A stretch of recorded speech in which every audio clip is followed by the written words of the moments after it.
So we're going to start today. Our first panel of the day is on sustainable development. We have from this way, so that way we have Claudia Vargas, who's the Water and Sanitation International Consultant in Santa Cruz de la Sierra in Bolivia. She was a Chevening Scholar in 1999. We have Leonardo Machado Suarez, who's a drilling fluids analyst at New Park Drilling in Rio from Brazil. He was a Chevening Scholar in 2016. We have Alejandro Paniagua, who's an international community development expert at NIRAS International Consultancy, also in Bolivia. He was a Chevening Scholar in 2001.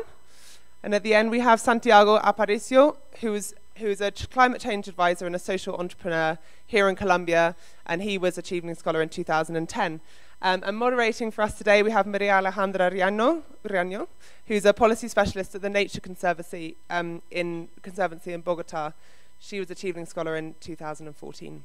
So, like yesterday, we'll hear from the panelists. We'll have some panel discussion. We'll then open to the floor for questions. And straight after this session, we'll move into our workshops, which I'll ask Camilo to organise us all into groups again. And the workshops will be very much on the same theme of sustainable development. So anything you don't get a chance to contribute during the question session, fear not, there'll be an opportunity to discuss in more detail through the workshops. Okay, enjoy.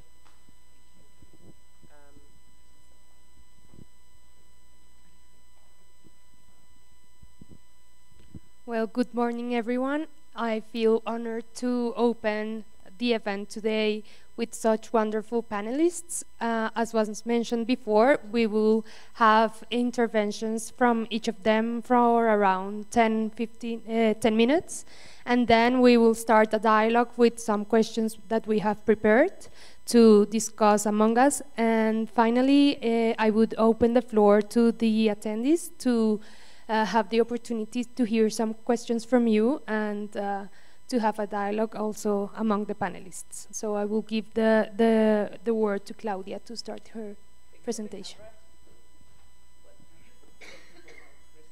Good morning, everyone. I'm very grateful to be in the second Chevening conference in Bogota. I would like to thank our host, the British Embassy, the Chevening Colombian Association, and also Mr. James Thornton, British Ambassador to Bolivia, and Mrs. Lisette Foronda.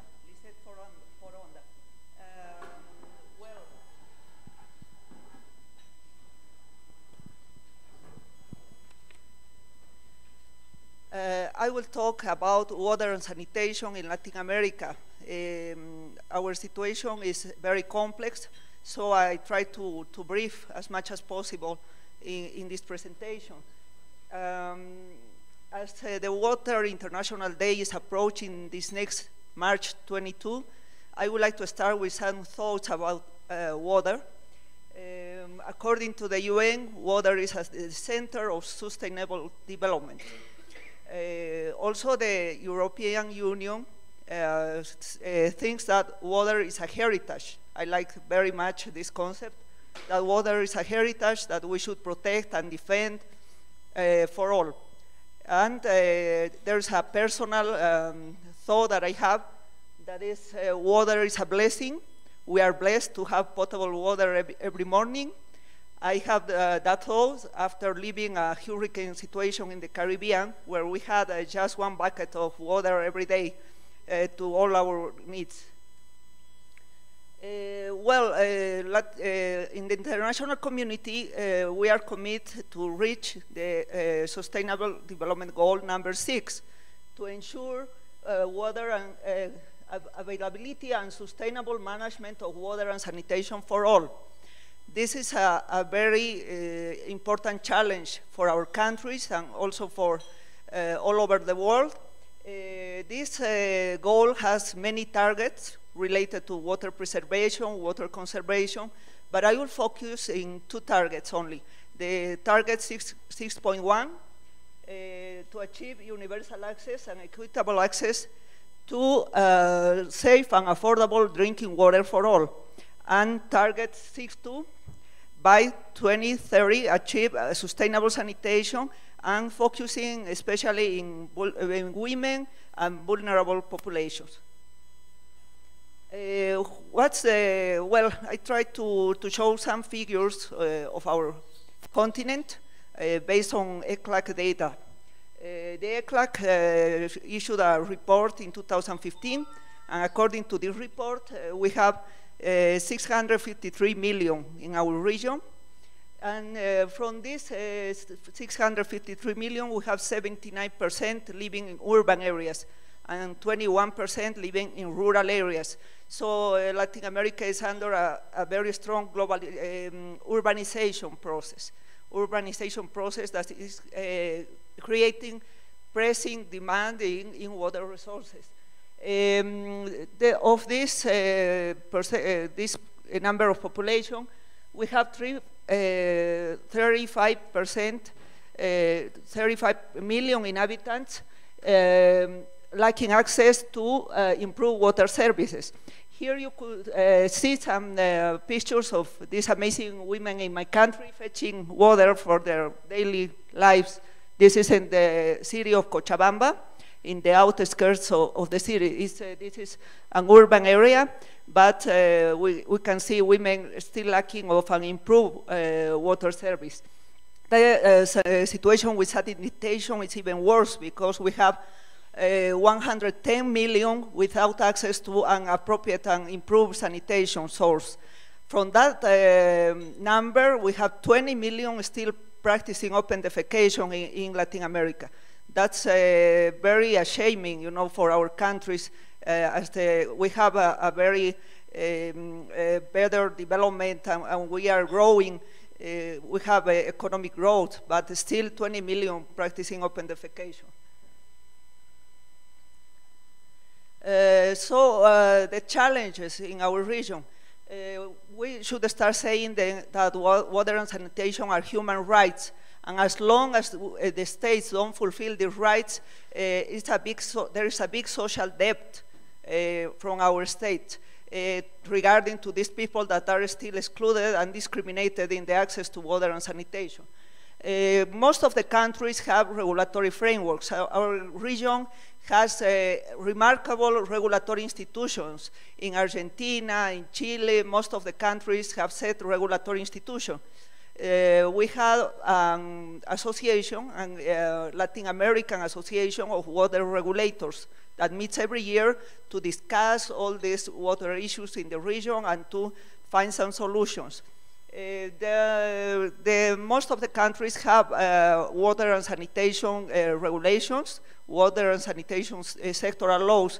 Among these countries, we have Bolivia, Peru, Paraguay, Costa Rica, and other countries have guidelines that are coming from health laws or environmental laws, don't have a specific regulation on water and sanitation. In those, some of these countries are Nicaragua and Ecuador. They take the health or environmental or water law and develop guidelines regarding water and sanitation. In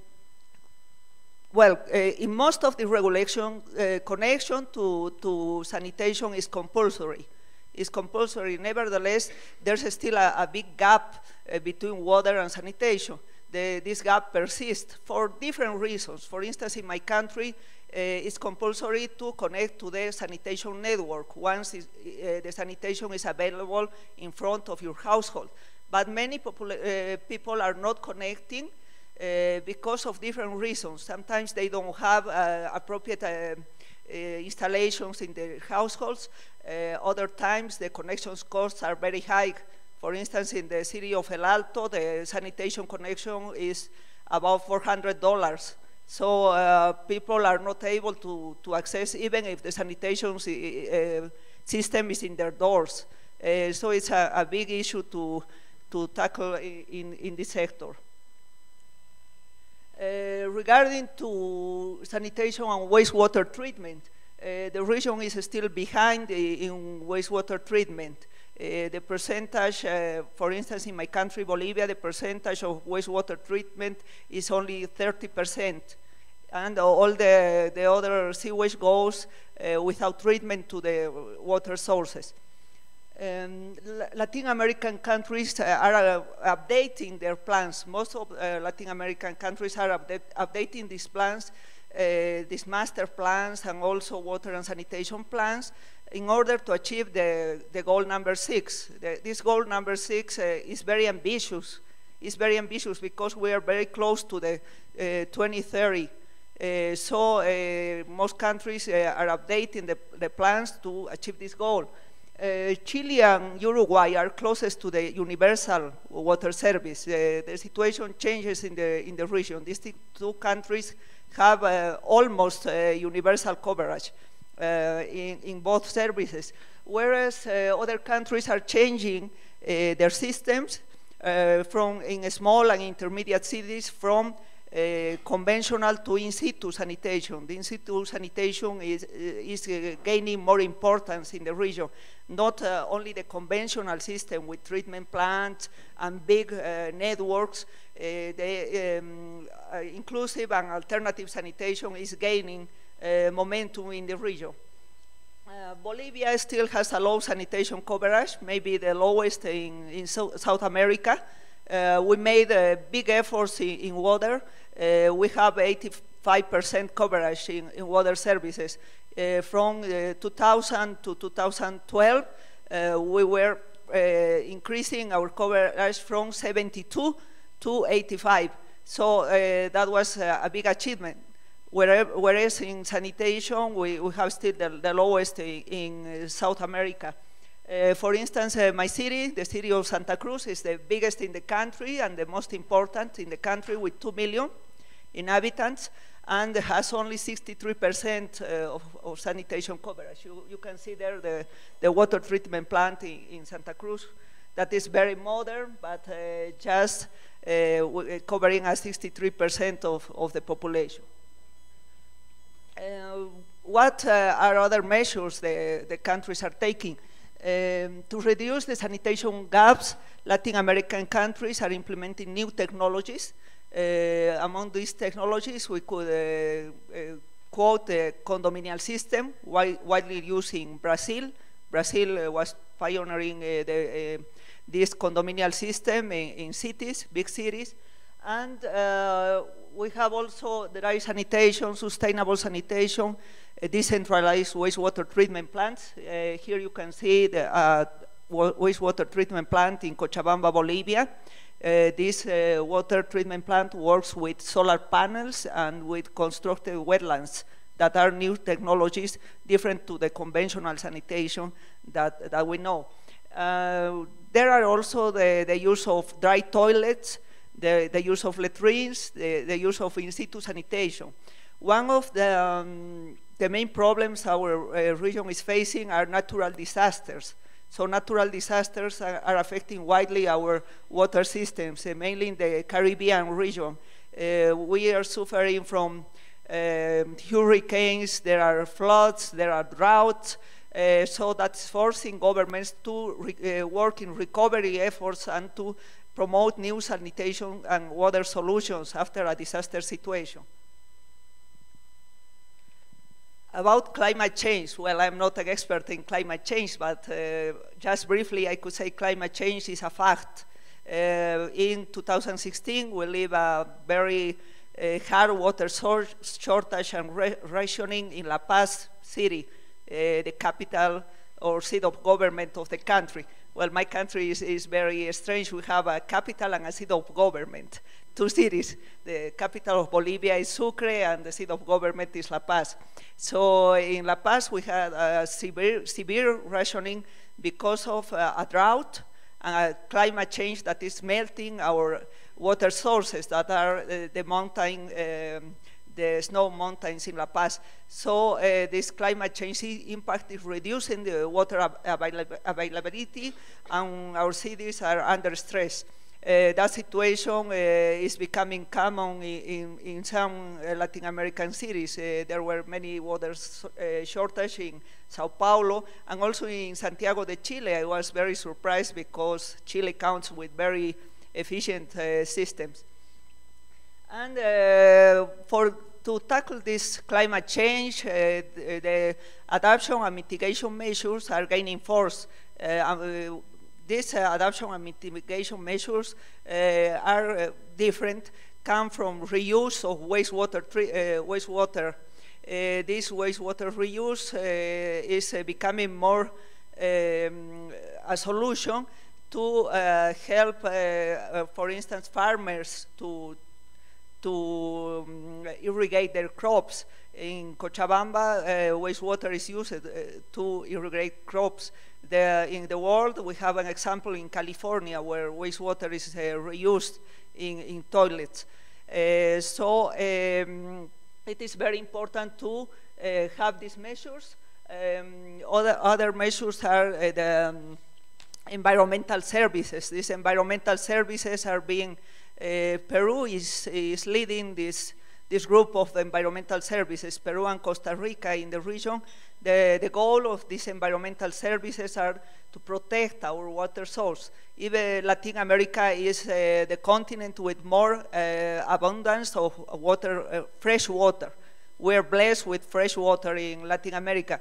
However, we face problems of infrastructure, we face problems of governance, and other different issues that keeps water in the agenda, top in the agenda. Other measures are like using compost, reuse the resources of the wastewater treatment plants in a small scale or in a big scale. There's an example in Managua, Nicaragua, with a big treatment plant in the city of Managua. That's the biggest scale initiative to tackle this climate change. Well, to end this presentation, I want to, in my country, I'm encouraging new alumni to engage in the water agenda.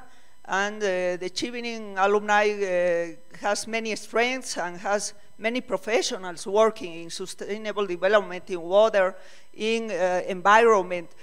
So I think it's a big opportunity for our network to work in water and sanitation, and also to help the needs of our region. In Bolivia, most Chevenings alumni are leaving our country because of lack of work opportunities. So with these topics, we want to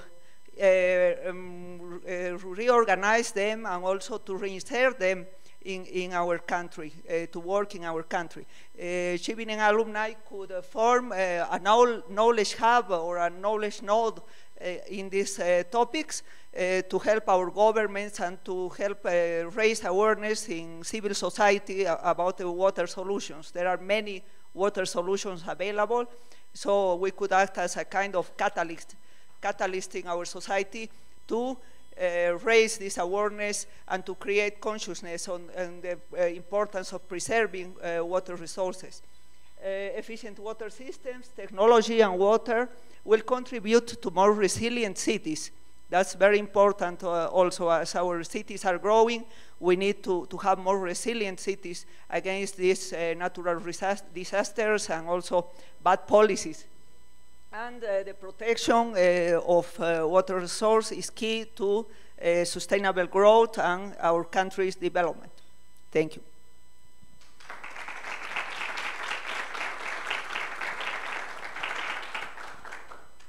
Thank you, Claudia, for such a great presentation.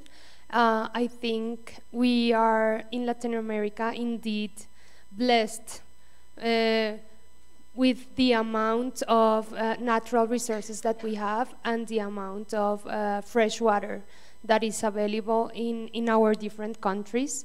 The call here is to, as Claudia mentioned, try to raise awareness to indeed preserve these natural resources and take action from each of our countries and our own actions to preserve water and have access to it. I would leave the floor to Leonardo for his presentation. Good morning, everyone.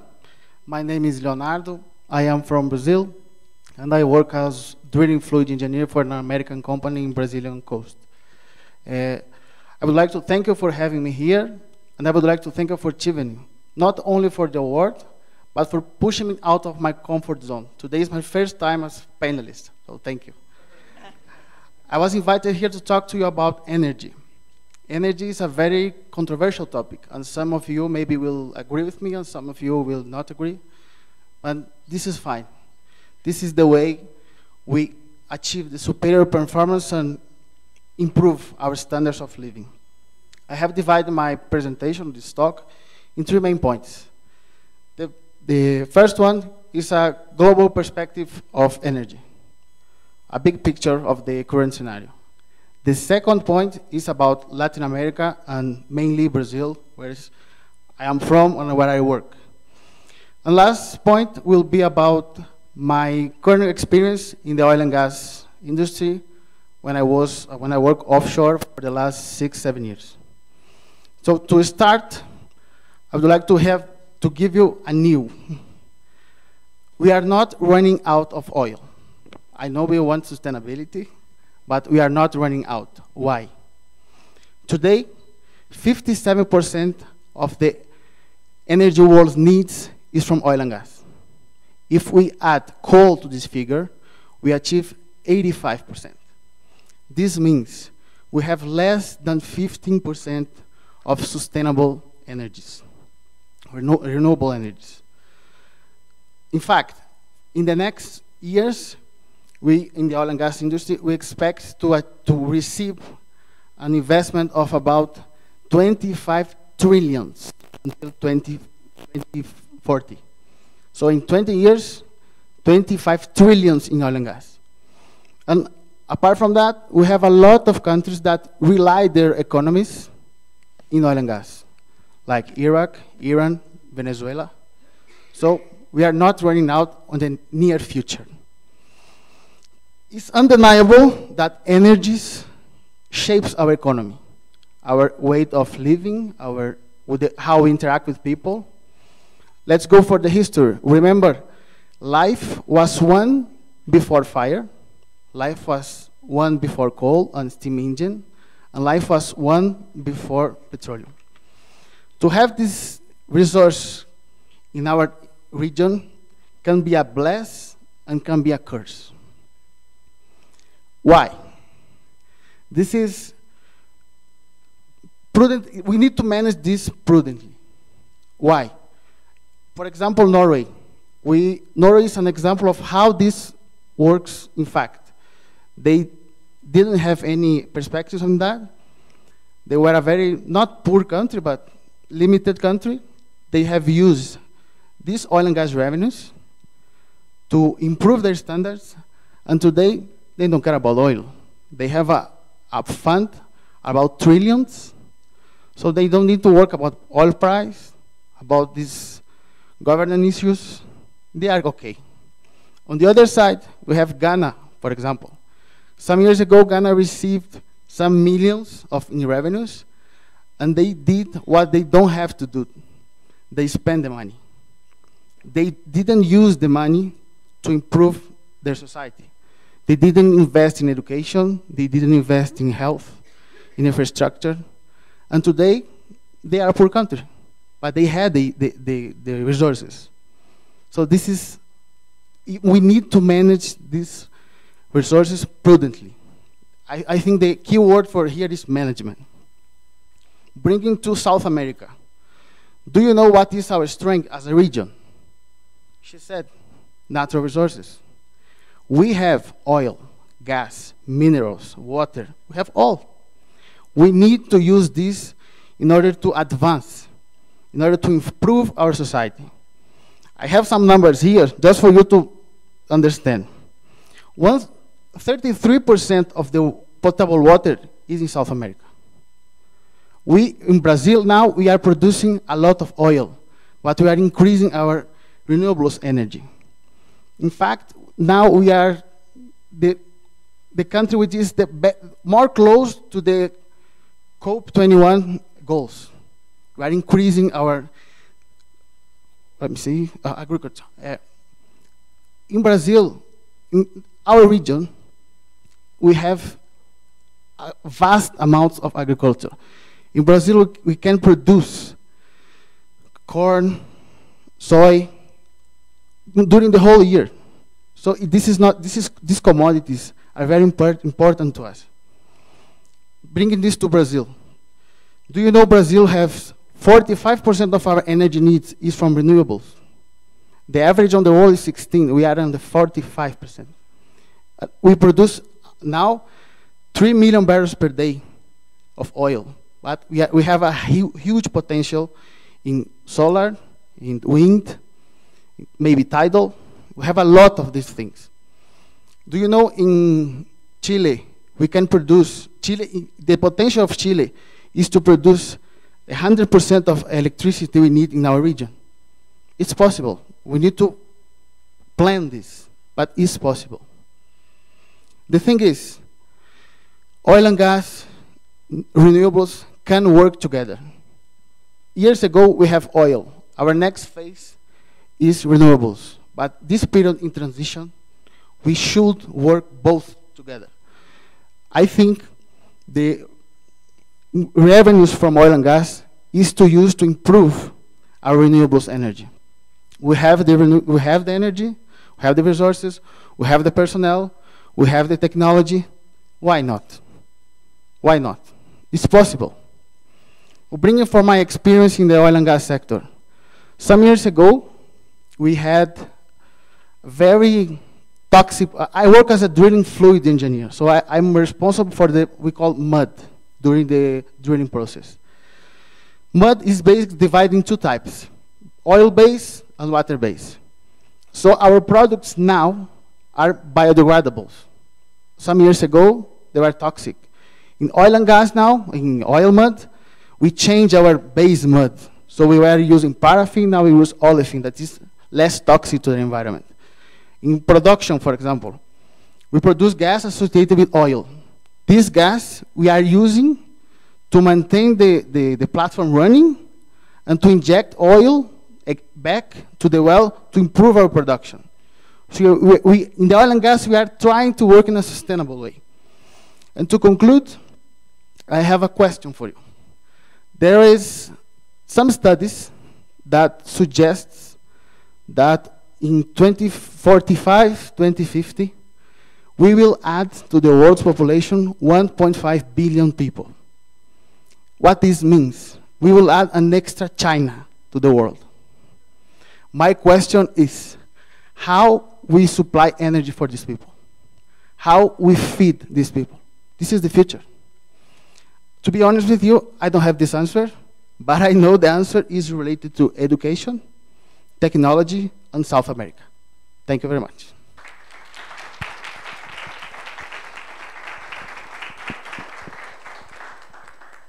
Thank you, Leonardo. I believe we will draw on your intervention later on because I think there will be many questions from the audience and from the other panelists.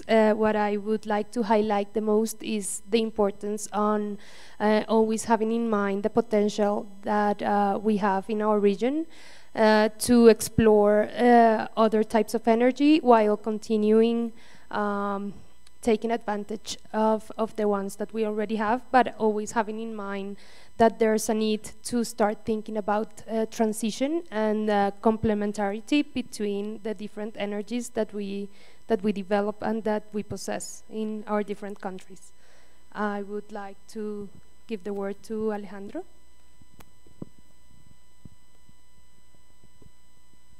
Hello. Good morning, everyone. Thank you, Maria Alejandra. I would like to say thanks for this opportunity, as well as Leonardo. This is my first time as panelist, so I'm really privileged to share some time and some ideas with all of you. And well, in this opportunity, I have prepared some kind of summary of the efforts that are ongoing in my own country, in Bolivia, about sustainable development, pretty much focus on a big opportunity that is the Green Climate Fund. It's a global opportunity, really. And in this case, Bolivia is looking forward to access this funding opportunity and to develop different sustainable projects linked to adaptation and mitigation to climate change. As I'm sure you are aware, Bolivia is one of the most impacted countries in regarding climate change. Glaciers are especially vulnerable in our country. So please, I would like to thank you.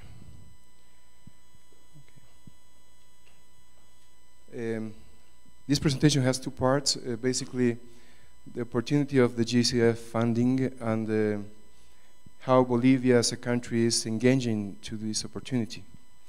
The opportunity of the GCF funding is linked to a vision that has this fund. Basically, it has a mandate to promote low emission development in the countries, to promote climate resilient development. So their basic vision is to generate a climate on impact adaptation, on climate change, also to get involved with the public and the private sectors in this effort, to promote changes of paradigms in each country, and that this low emission development should be driven by each country. Basically, the Green Climate Fund try to promote these changes of paradigms in each country. What is happening is that the Green Climate Fund is requesting each country to show ownership, to create focal points in each country, to look forward to create a balance between adaptation and mitigation. Basically, the efforts should be focused in both, trying to look a 50-50 balance. Also, promote equal voice between developed and developing countries, and promote accreditation of different entities in each country.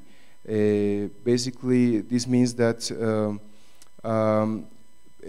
different types of NGOs or private sector entities, maybe banks, could be accredited to access GCF funds. And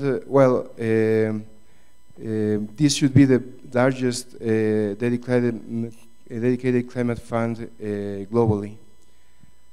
You can see here that there is an architecture of this Green Climate Fund. What I would like to basically indicate here is that there are different financial instruments that each country can consider. It can consider grants or loans or equity, by example, or a mixture of these instruments, considering different programs and projects. In the case of Bolivia, basically, what we're looking forward is to make the most of this opportunity. Maybe in somehow other countries in Latin America have advanced much faster than our country, and what is happening is that Bolivia, the scenarios of climate change in Bolivia are really impressive. Climate, especially changes in temperatures and rainfall patterns and other type of climate variables are really impressive in what are the scenarios in the near 20 or 30 years. So it's really necessary for our country to move really fast in this looking forward to this opportunity. And what Bolivia has done is to establish the Ministry of Development Planning as a national designated authority to the Green Climate Fund.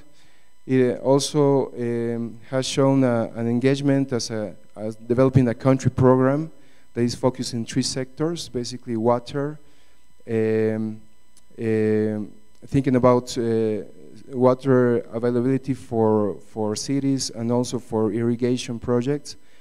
Energy also, considering renewable energies, alternative energies, eolic, solar, etc. And forests, mainly management and sustainable management of forests and alternative mechanisms to carbon markets, as Bolivia is not really supporting that focus on bonus for carbon markets.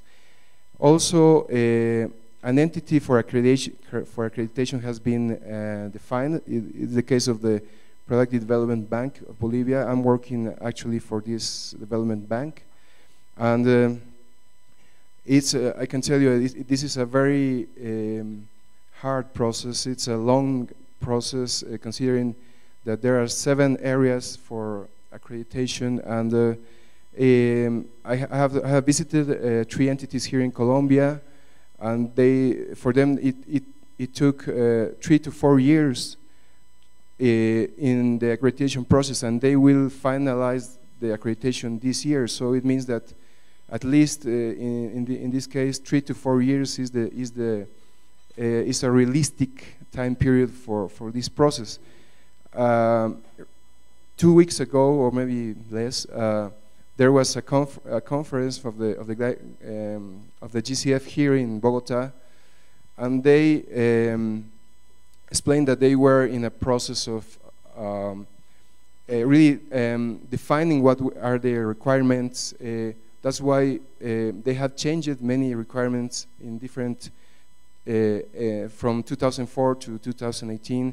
So that's why it took so long for these entities, by example, in Colombia, to get the accreditation, and that they are aware that Latin American countries have had a very hard time to access this funding.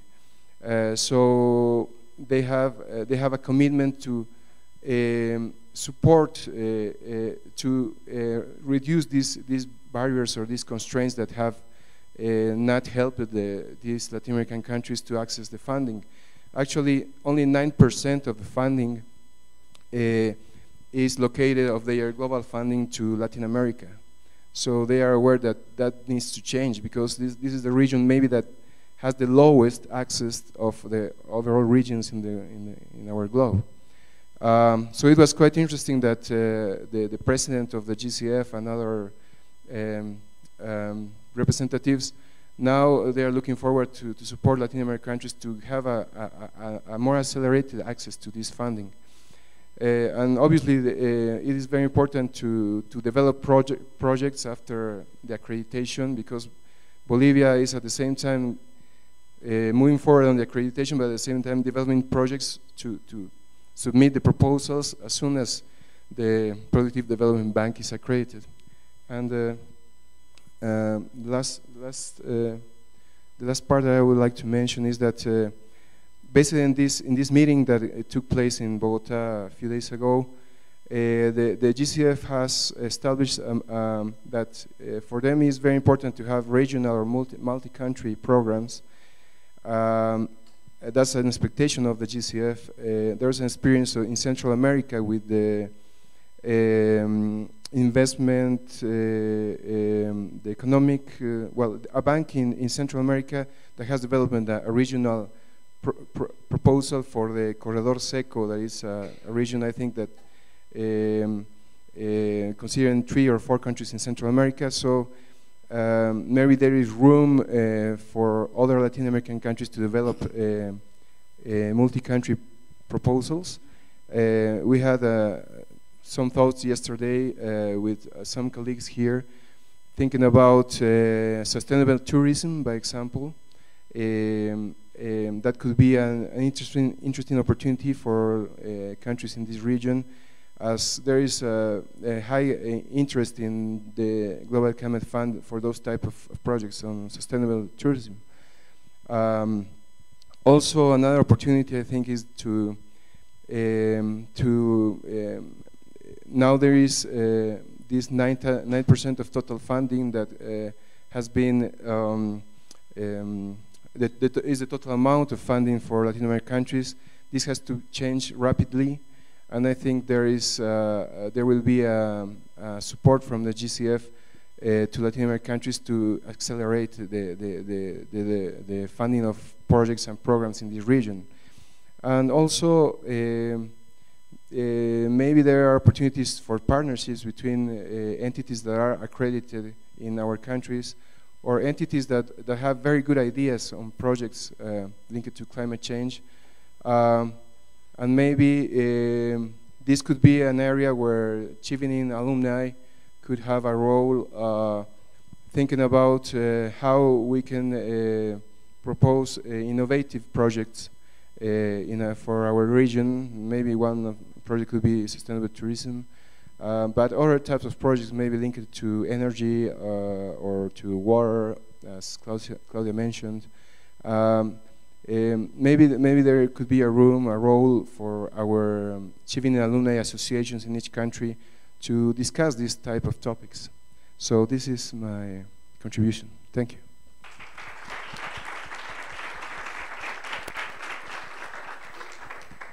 Thank you, Alejandro. Before giving the word to Santiago, I would like to mention the importance of the different financial instruments that are needed to achieve sustainable development. It is true, as Alejandro was mentioning, that the GCF offers a lot of financial opportunities, but in fact it's very difficult to access to these funds. So I believe we as countries should stick together and try to find ways in which to access these different resources. Some institutions of our countries, maybe at the international level, that have offices in Latin America, maybe are already accredited, and we should start looking for these opportunities to take advantage of these resources that are really needed to achieve adaptation and mitigation goals in each of our Latin American countries. Santiago, please. Okay, thank you very much. It's a privilege being here. Remembering the importance of being a Chevening scholar, as I was mentioning yesterday in an interview, that it's wonderful that after almost like 9 years after receiving the scholarship, we keep coming into specific like events of Chevening. And to me, the importance of this event is remembering the commitment that began when we received the scholarship. So that's something that I wanted to share with you. When you see all the smart people here sitting, you see like we have all the elements to solve like sustainability issues. You see, okay, we have like one of the most critical issues is the water. So we have someone thinking about water.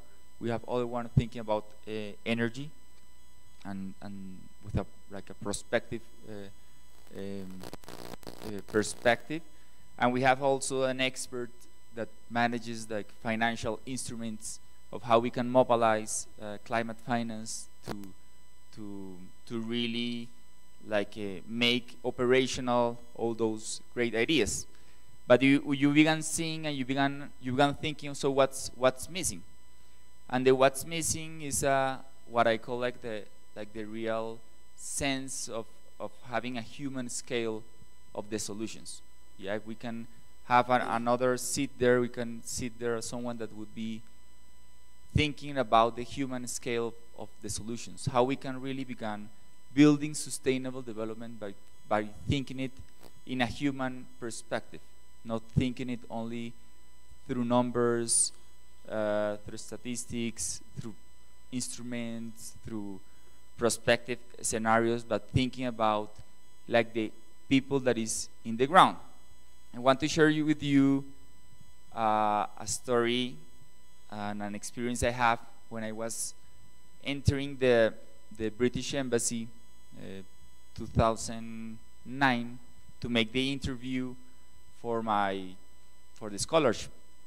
And at that point, after working for almost more than 10 years in government issues, I took a decision in my life, and it was stop thinking only in a linear way and began thinking into a more like a complex way. So when I was walking into that embassy, obviously a bit nervous, I remember it was like a long corridor, and I entered the room, and the interview was going really well until the moment they asked me, why you wish to study in a school of art and design? So everything was perfect. I was almost winning that scholarship. And at that point, they make me that question, and it was really complex to really explain why I was not going to a traditional school, like maybe an Oxford or London School of Economics, having my background, because I used to study government and foreign affairs, so it was like a given step that I was going to go to those top universities and to that top program. And I decided to make like a twist in my life, and I applied to Central St. Martin's, that is one of the top schools in design in the world, and I applied specifically to a master that is called Applied Imagination. And the complex moment in that interview was how I argued that I was there not for studying like fine art and playing, but I was there because I am convinced of how we can really need to find different ways of making what we have been doing wrong on the last decades, or what we have been doing not with a high impact. So I finally tackled the situation, and I explained that I was there because I was interested in focusing the next years of my life and maybe my life in working to help in climate change, and specifically in working how people can really begin understanding and comprehending climate change. Yeah. So that leads us to the first point I was talking about, how we can really begin solving things having a human scale. During the MA, my focus was how we can have a process of as I call it, climate change, like a behavioral adaptation. We always talk about climate change adaptation, thinking only in hard data, and maybe thinking people need to construct better water systems or better energy systems, but we never thought specifically of how people can adapt in this transition period, and how people can comprehend the importance of being part of a system. Yeah, and usually these kind of thoughts and ideas are not so well received, because people prefer, as I said, people prefer be counting how many trees are falling and how many trees you are cropping, than counting how many minds are being transformed and becoming more conscious. So it's more easy, obviously, like counting trees, than entering those levels that are more like subtle levels of human transformation. I think, and I believe that if we don't really begin working how to educate and sensitize people on the sustainable development goals and all this needed transformation, the impact is going to be delayed as it has been so far. So this is something that is really crucial, and you see it in every single theme. Yesterday I was meeting with some people from the Pacific coast, some communities from Chocó, Afro-Colombian, and we were talking about the critical problem we have in Colombia right now with the deforestation, because everyone talks about numbers, you see a lot of maps, you see everything, And this woman that is called Eva, she was sharing what she's doing to tackle deforestation in the region. And it was so clever, and even it was amazing, is that she's with a group of women, she's trying to recover a cultural practice they used to have, that was when women were pregnant, they crop like 1 or 3 trees, considering that the one that was going to come to the world was going to have an impact in the environment. Yeah, so that was like a practice they used to make like years ago. And then when the baby was born, they used to crop a tree in honor of that baby, and it was a symbol that newborn kid have in mind all his life. And she was talking about how she, with a group of women, are trying to recover those cultural practices, to really begin connecting again with the forests. So those kind of thoughts are thoughts that obviously the intervention she made, it was like a large meeting with the people from the National Planning Department, a lot of people that know of economics, statistics, and when she made that, when she exposed the approach, it was obviously a bit awkward compared to the other proposals that people were making. But I think that those kind of proposals, even though they seem so small, so diminutive, are really the proposals that can be creating a transformation in the long term and creating a structural transformation. And that's something that led us to the main point of my intervention, is that the sustainable development should be necessarily solved in a human scale. It should not be, I mean, this is, it's so complex thinking that the solution is not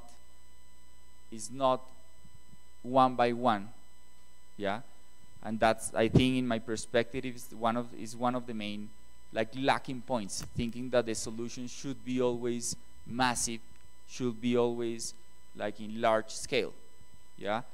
So that's something, one of the points I want to make, that point specifically, and talking about that is knowing that the solution should be in a human scale. The solution should also come from a human perspective, and the human perspective is understanding that we are all one, yeah. And this maybe seem a little bit like a hippie, yeah. But when you begin thinking about sustainable problems, it's really easy falling in the problem of thinking about frontiers. So this is the problems of Colombia, those are the problems of Bolivia, those are the problems of Ecuador, and in sustainable development, I think that's the huge challenge we have.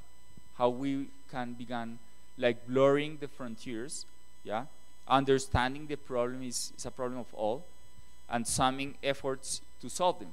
And I think that this specific scenario is a perfect demonstration about that.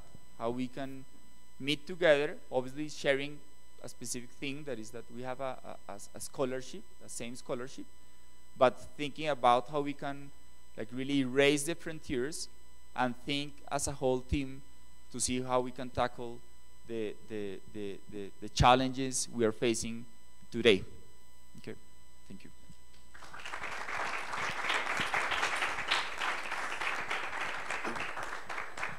Thank you, Santiago, for this amazing intervention. I think we can draw on what you just mentioned, highlighting that, in fact, sustainable development should always have in mind the 3 dimensions that comprise it, not only like the economic side or the environmental side, but also the social component. And in every action that we pursue trying to reach sustainable development, it is very important to consider these 3 dimensions and never forget that every action that we do will be implemented in a territory where different communities and different cultures live, and that has to always be present in every action that we do. So I would like to start this small discussion. We have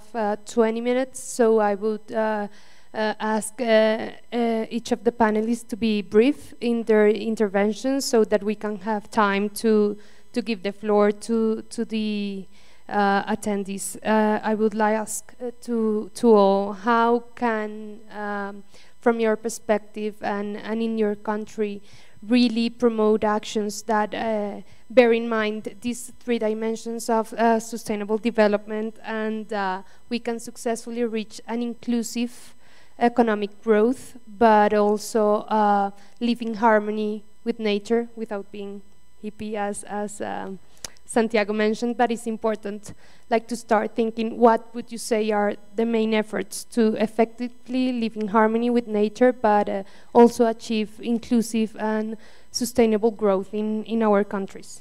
Please. Yes, thank you, Alejandra, and congratulations to all my fellow panel members. Very interesting discussion. Our colleague from Brazil mentioned Ghana, and as an example of wasting the resources. As you know, Bolivia had the best growth in the region in the last 2 years, but in numbers. We had a boom or resources or from our oil and gas, mainly from our gas exports to Brazil. The Bolivian government made a lot of efforts in this area of water and sanitation. Effectively, the coverage increased, but there are still many populations left of these benefits. In terms of behavioral changes, my country is taking into account our different cultures. As you know, we are a multinational state. Our 2009 constitution recognized Bolivia as a multinational state with 36 nations. So these 36 nations have different visions from regarding natural resources, how these natural resources should be used for improvement, for life improvement. Well, but the results are not the best as far, because in the hand of progress, there's a lot of desertification,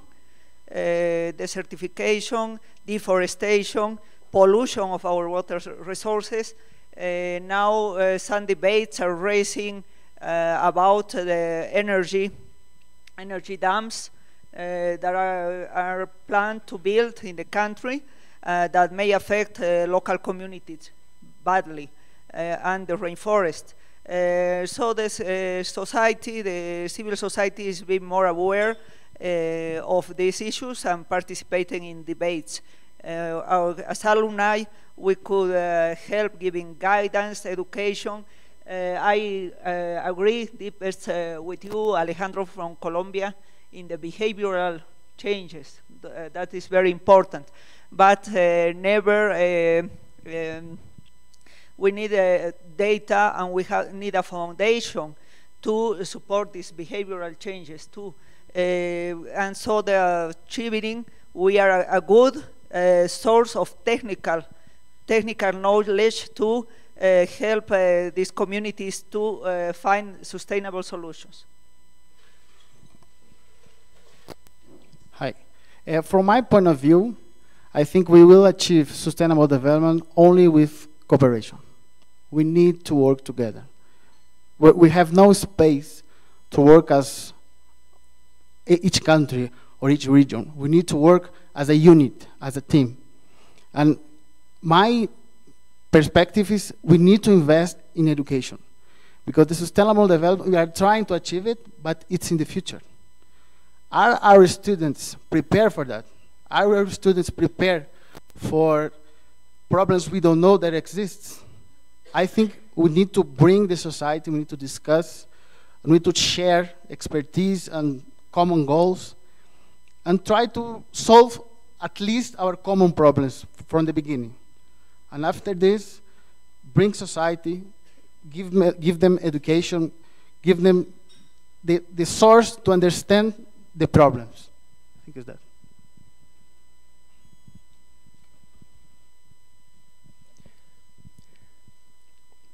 Well, thinking about this inclusive development in my country, for example, I think that there is a need of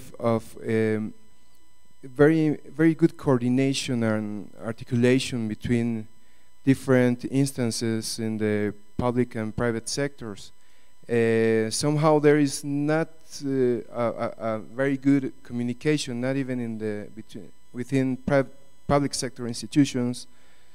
Maybe the private sector does that a bit better, but it seems like these challenges that we are facing, thinking about natural resources conservation and also promoting a sustainable development, needs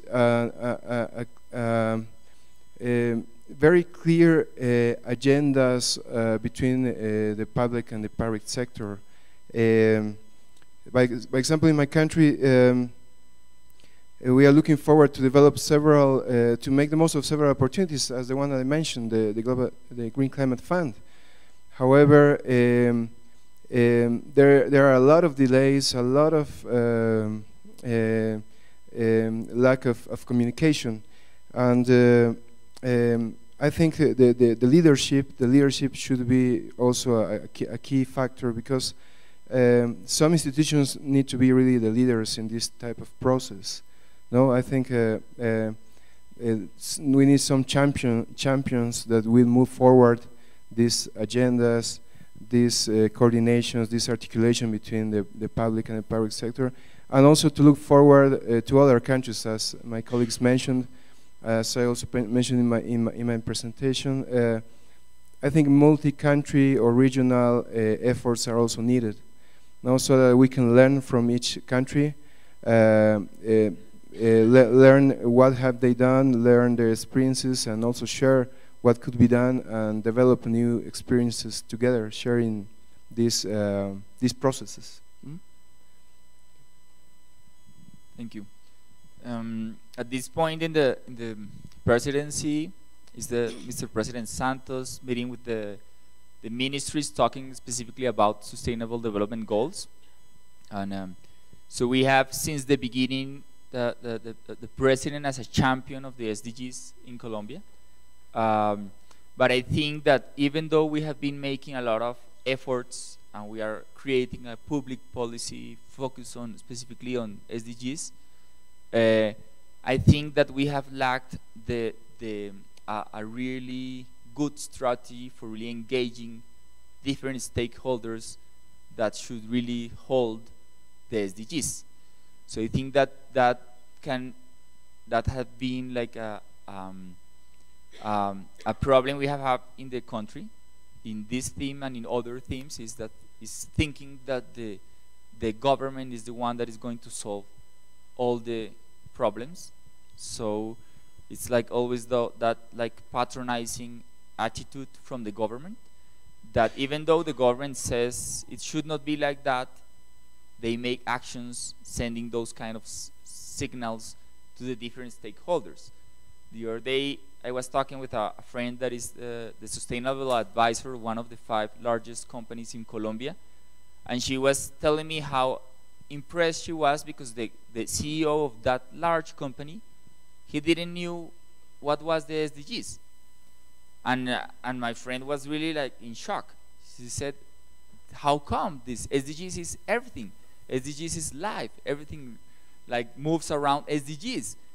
And this CEO of one of the 5 largest companies of the country, he didn't mind. He didn't mind at that point, and he didn't knew that he can really get value also from the SDGs. So I think that something really important is in Colombia and in other countries is really how to being really creative of how to engage each different stakeholder with a specific strategy to each one, because each one sees the SDGs from a different perspective, and each one can get a different value from the SDGs. So this is something that should be like tackled, I think, from a marketing and political strategic perspective. But if that is not happening, I think the government will keep like pushing something that is not grounded in the real like society of Colombia. And obviously, I mean, it should occur a miracle to have like a real SDGs accomplishment if everyone is not on board.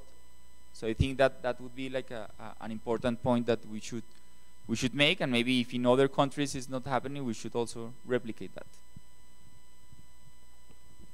Thank you very much for all your comments. I would like now to open the floor to questions from the public, because we are reaching our time for the panel. So I know there's a lot of questions. If someone could help me with the mic.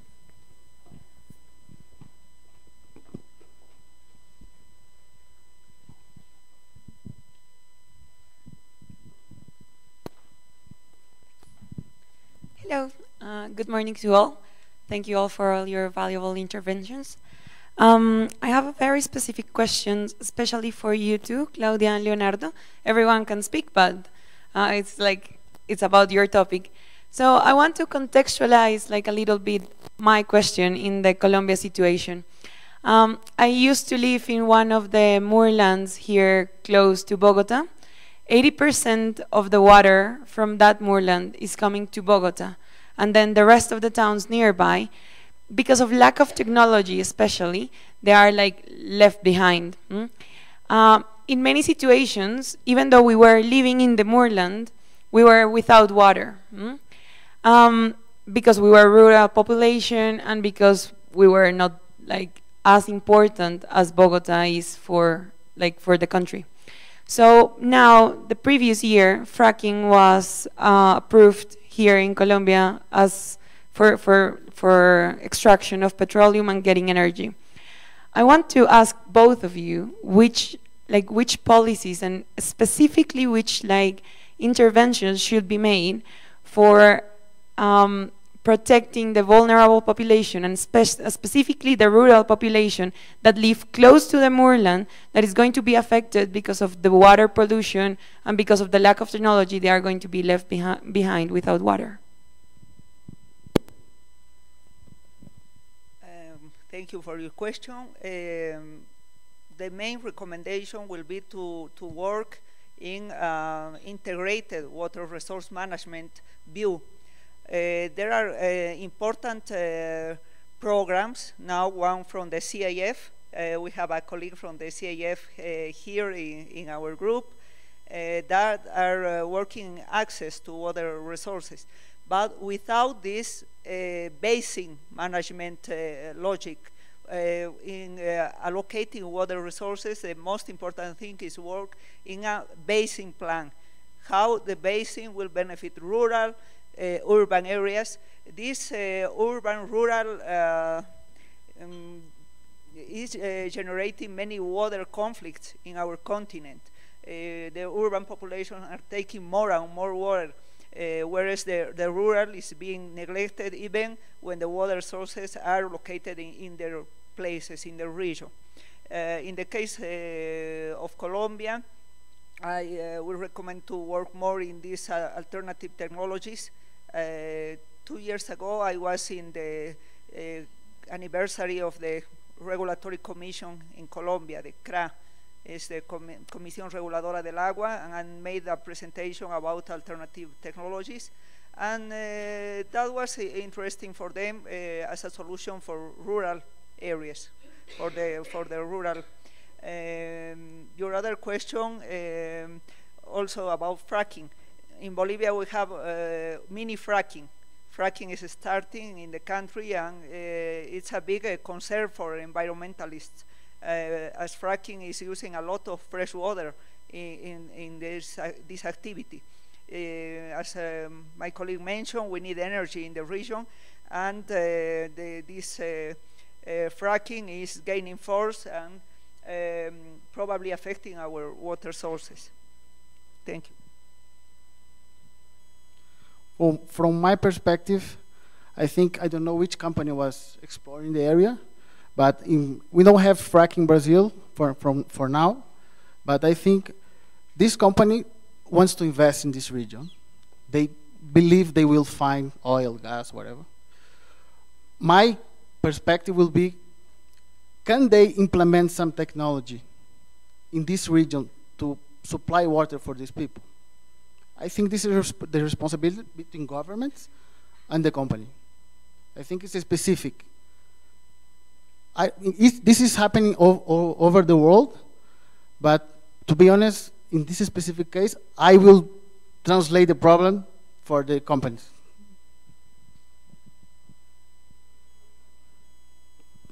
If we can take more questions from the audience, and maybe we can answer them, but let's take more than one. Hello. Thank you. In order to make a change about sustainable development, it's about many factors. It's about technology, it's about people, but one of the most difficult, I think, is about political will. So, from your expertise, for all the panel, I would like to ask you, what do you think is the way to convince, to move the political decisions to the sustainable change?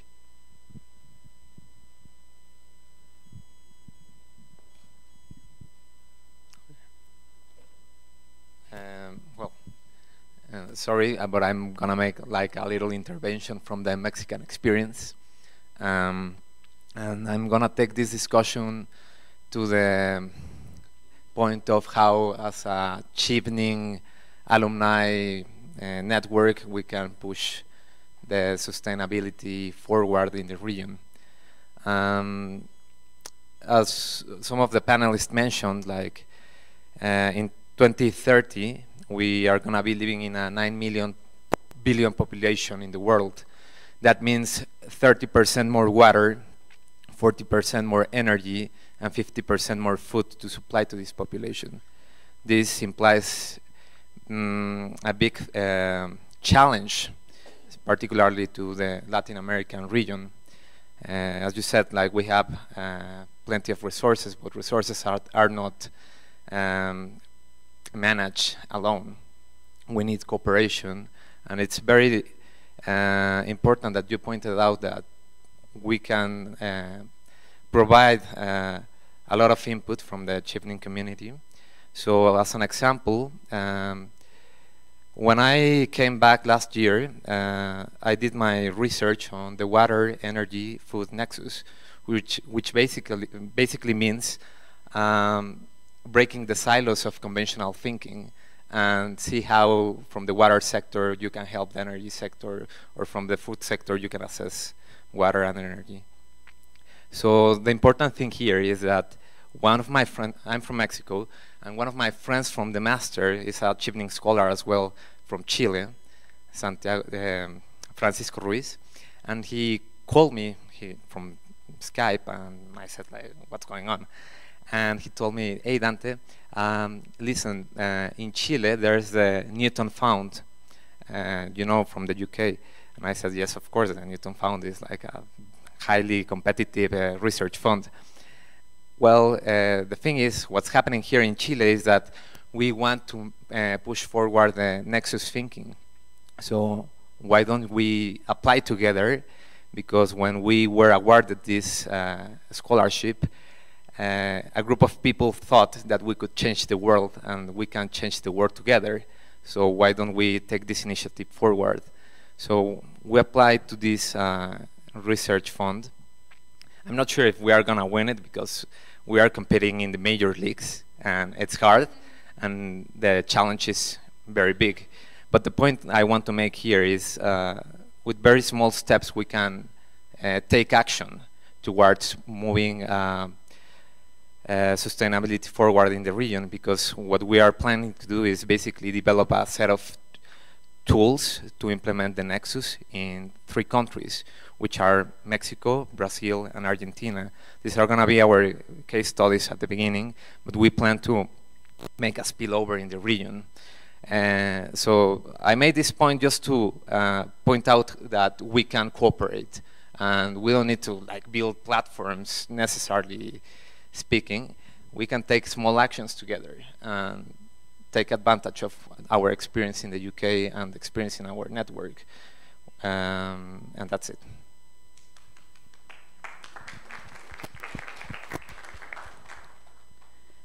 Hi, this is not a question. I want to ask you, Santiago, for a tip, because, the panel was very, very good, and you particularly talk from the heart, no? What you say, we need small actions, we need small things to do, and from a human point of view, to make people be conscious that this is happening and that we have to change. This is not my field of expertise, of course. I don't know a lot of things about this, but for example, in Argentina, we have a very common practice, which are that there are some people that take care of the buildings, yes, and they used to wash the streets with a lot of water, but really a lot of water. This is a terrible practice. And when I go walking, I say, oh, what they are doing. So I try to do this and say, hey, hello. I think you are using a lot of water here, and water is a natural resource. Look to your life. Don't talk to me. So it's very difficult to make this change, although it's very important. For example, if we can change those 10 people throwing a lot of water, it will be really a small but a good change. So the tip that I'm asking you is, how can we go with that message and be here and not to have this answer of, don't look to me, I'm working, it's not your problem, whatever. So, because it's not so easy. It sounds like, okay, very hippie, it's good, I like that. And it's, well, yes, but then when you want to do it, it's not so easy. Well, at least I don't know how to do it, so.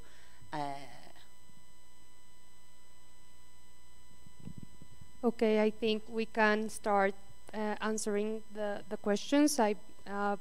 Just to recap, the first one was how can we create this political will that is so necessary to move forward with sustainable development, how to create consciousness, how to make people work together and cooperate, and how to take these small steps that are also very valuable in our goals to achieve sustainable development. So I think I will start with Santiago, and each of the panelists can shortly comment about these other questions. Okay, thank you. Well, I should begin with the first question about the political will. And I remember some years ago I made the exact same question to a really clever guy that is called Jeff Mulgan. He used to be the director of Nesta in England at that point. I think he is still there. And he's one of the leaders in social innovation in Europe. And I asked him exactly that question, focused on sustainability, how we can have the political will to push sustainability and to push social innovation, as our colleague was mentioning with his Nexus thoughts. And he answered me something really simple. You need to show them how they will win votes with that. And it was like that. So when you began thinking in that logical, things began moving differently. So since that moment, that it was like 3 years ago, wherever I was in that meeting at London, every time I sit with a political guy, I began thinking of how many votes he has, how many votes he wants, how we can show him that if he really maybe create as a sewage plant that is going to give energy, and that can be financed by a green climate fund project, he's going to get X amount of thousands of votes. Yeah, so that would be like an advice, thinking in their logic. And I also value the comment about the importance of cooperating and being innovative. That's really important, and being innovative and really capitalizing the social innovations that already exist in different parts of the world. Some weeks ago, I was visiting India, making a rural field trip to know how an innovator was creating some intelligent microgrids. And it was so amazing, because where we have the most extreme problems, usually the most genius solutions come by. And I have that trip, and I began building up a partnership with that company, because I have a company, a social company that is focused on delivering energy solutions to off-grid areas. And what a coincidence, the founder of that company was a Chevening scholar of India. So it was amazing how, when we both realized that, the speed of of building confidence went really quick. So now we are making that collaboration. So that's really valuable. And the third point, the tip would be maybe not losing energy, maybe one by one specifically at the first moment, but maybe trying to find a more structural solution, like a more structural and strategic approach. That is, maybe having a coffee with the guy of resources, of human resources of that company, and you have a maybe you take a coffee with him and you tell him the approach, and maybe he can open you a space to give a talk and to show them, to these people that is like cleaning the streets, how to make them realize how if they take care of the water at home, because obviously they do, because they have to pay the bills, how come they are not taking care of the water on the streets? And if they don't take care of the water on this, they are spilling on the streets, that represents that they are going to pay more taxes. So the advice would be like trying to be more strategic and going a level upward to state like an approach, and maybe open a space. And as we were talking, things are like, I always make fun here, but things are created here by coffee, like step by step. So you take a coffee with the one that manages the next bit that is going to open to the cleaning of the city, and you state that. And for sure, there are a lot of technologies more clean and more like that don't waste water like that. And he includes the little article. So it's like strategic lobbying by coffee.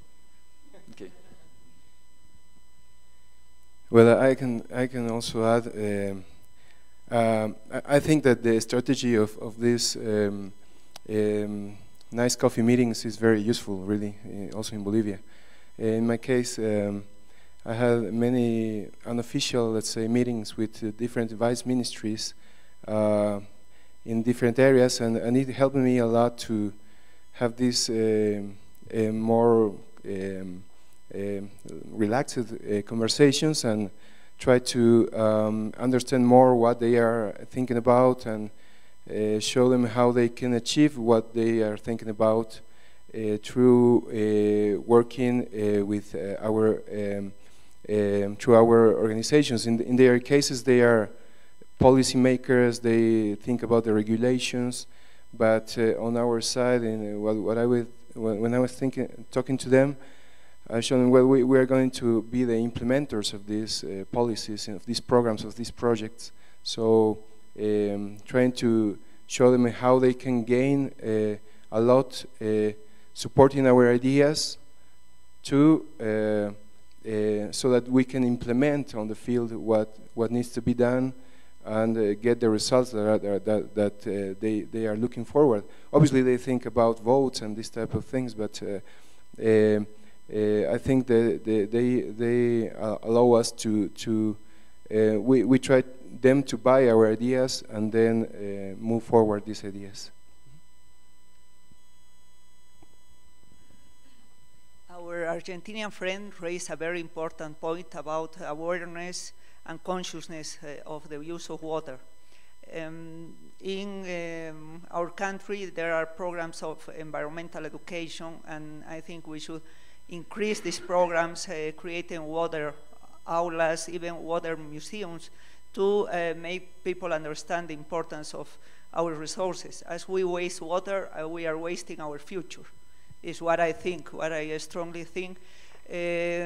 Coming back to data, the World Health Organization recommends a minimum amount of 80 liters per habitant a day for all the needs. Our Latin American countries are much above all that recommendations. For instance, the city of Lima is using 250 liters per day in a place that there is water scarcity.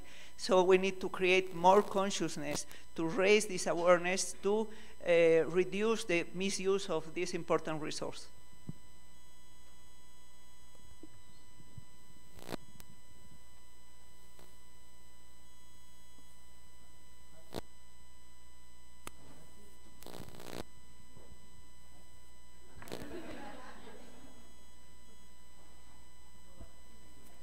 Hi.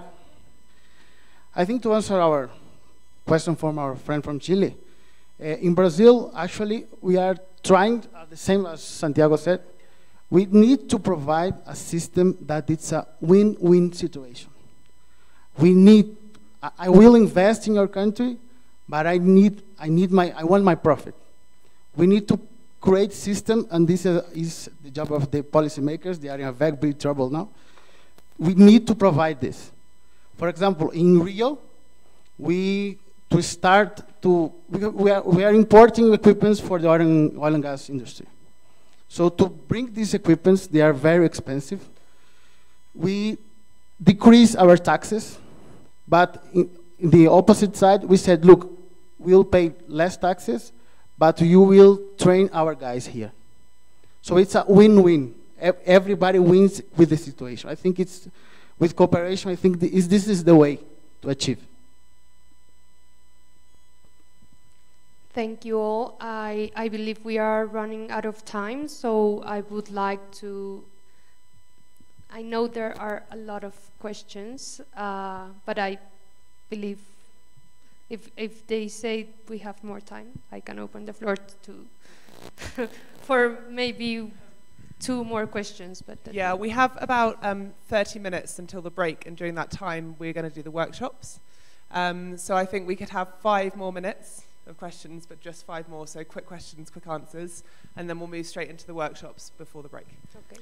So I would ask you to be brief with the questions, and I will receive just 3 more questions, and please be short with your answers. Okay, I'll really try to be brief, but I wanted to make this a contribution to the panel. There's a very interesting initiative from Sussex University called the Transformative Innovation Policy Consortium. Colombia is already part of the consortium, and what it basically states is that we need new frameworks to create innovation, science and technology policy.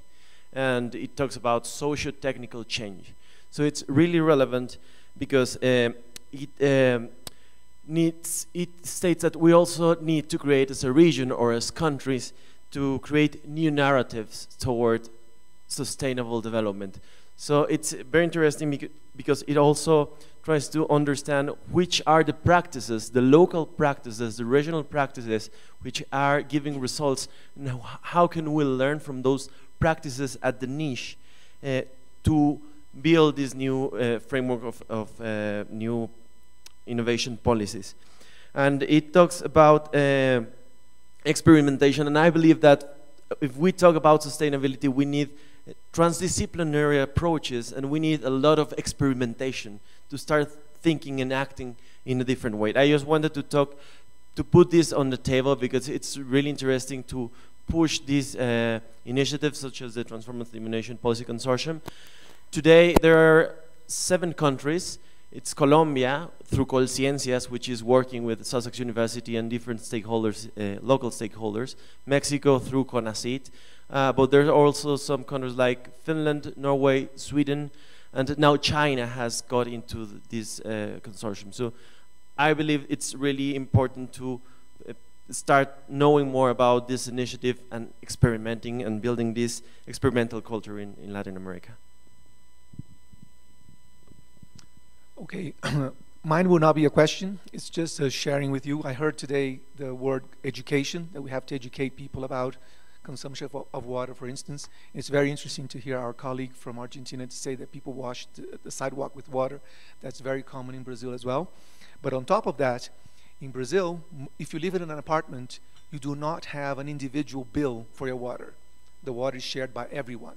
So no one cares how they take their showers, how they wash their clothes. If you are 5 people in an apartment and I am 1, we share the same water. And people that take care, the janitors and the doorman in the apartments, they wash cars for extra money, so they use the water that is common to everyone, so you pay for that as well. So it's a crazy system. But I have a sister that lives in Germany, and I visited her a few times. In Germany, if you go to a public swimming pool and you take a shower, the stalls do not have walls. Everybody sees you. There's about 15 showers, and as you take the shower, you don't have a twist handle. It's a push. So when you push, it's one shh, and then you get wet, so you wash yourself, and then do it twice, the second time, for the dirty water to go away. But if you do 3 times, everybody looks at you, because you're not supposed to do that. So it's education. And on top of the education element, I'd like to share with you that in Brazil, I'm sure everyone here has watched a Brazilian telenovela. There's an element in global telenovelas that's called social merchandising. They put inside the drama elements that educate people. So perhaps in your countries, if you produce your own telenovelas, you could introduce the social merchandising, because that's an element of education, because it reaches out to everyone. So just wanted to share that with you.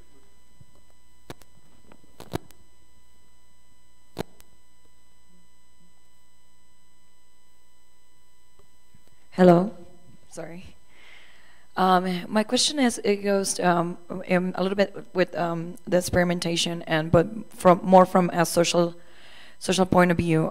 We are multicultural countries, and Mexico is one of them. I'm from a Mayan side, and one of the biggest problems is you have two realities: the city and inside the state, which is a completely different vision. They're very Mayan, with a different idea of the world. And I would like to hear a little bit more about, especially Bolivia, whilst I know you have a lot of work with ethnicities, some ways, some strategies that you have taken to help them to understand how they're affecting the environment and how important is the environment.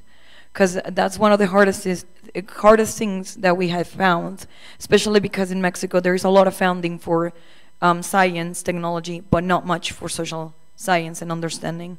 And especially when it's adapting and renewable energies. We just had the Silan Bravo new wind farm, and it's been not a big problem, but at least it's been very drastically changing the reality of these ethnic groups. That would be my question.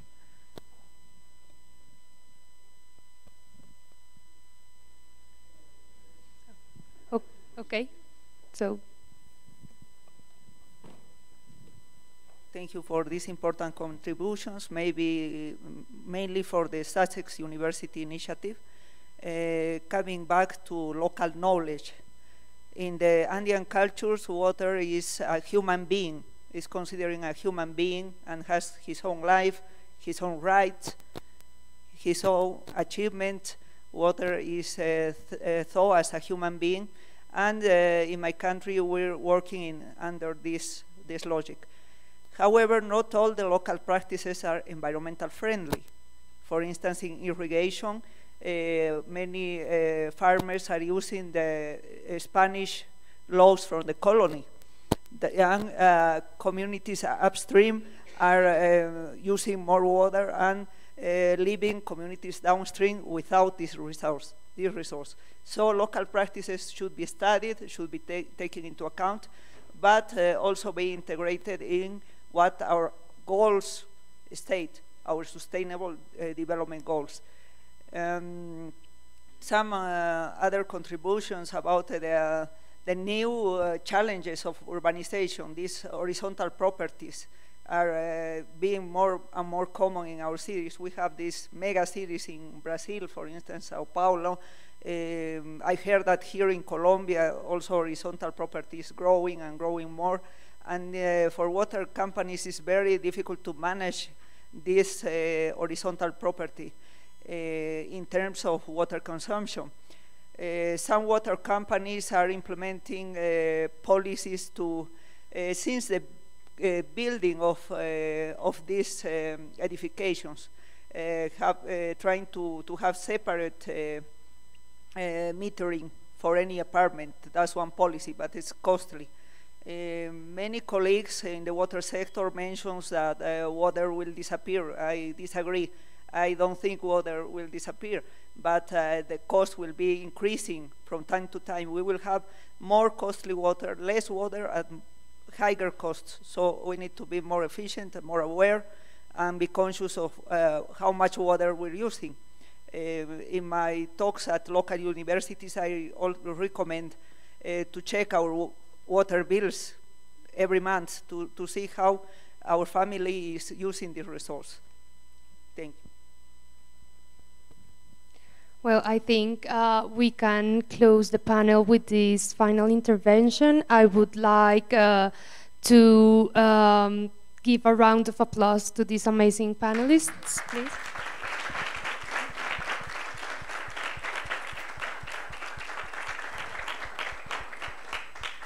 I believe we have very interesting and nourishing discussions. Sustainable development embraces a lot of challenges and a lot of opportunities as well for our countries and our region. We heard discussions on education, raising awareness, the importance of sustainable energies, the importance of taking care of water and our natural resources. And I will invite you to take the advice of Santiago and start pushing small actions and small efforts through coffee by coffee interventions. I believe this is a way that we as individuals can contribute to move forward and to push in our regions and in our countries small actions that can bring us to sustainable development as a whole. Thanks all for your participation.